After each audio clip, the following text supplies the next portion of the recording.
नमस्कार। एक सवाल आपसे, जब एक समाज डर के साए में वोट देने निकले तो क्या वो लोकतंत्र कहलाता है?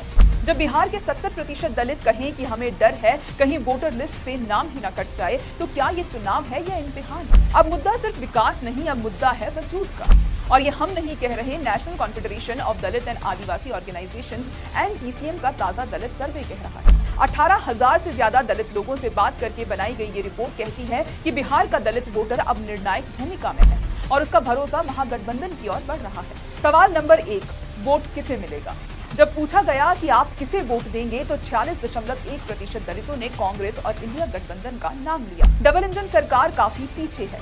आप सोच रहे होंगे ये सिर्फ आंकड़ा है, नहीं, ये उस बदलते मूड की दस्तक है जिसे कोई अब अनदेखा नहीं कर सकता। दूसरा सवाल था नेता कौन, भरोसा किस पर? आपको लगेगा पीएम सबसे आगे होंगे, पर जरा रुकिए। दलितों में 47.7% लोगों ने राहुल गांधी और तेजस्वी यादव को पसंदीदा नेता माना है। मतलब बिहार की राजनीति में राहुल गांधी और तेजस्वी यादव पर दलित मतदाताओं का भरोसा उफान पर है। जातिगत जनगणना कांग्रेस का एजेंडा, जनता की मांग।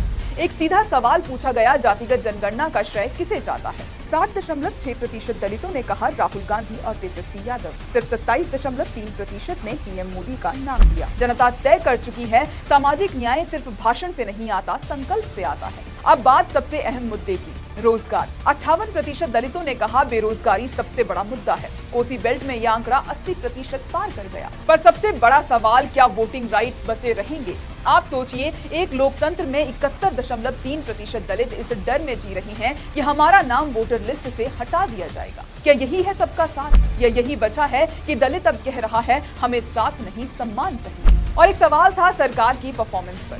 सीधे शब्दों में 48% दलित मतदाता डबल इंजन सरकार से नाराज हैं।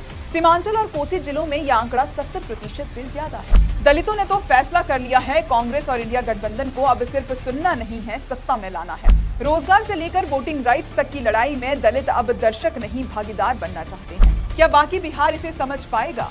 आपके जवाब का इंतजार रहेगा।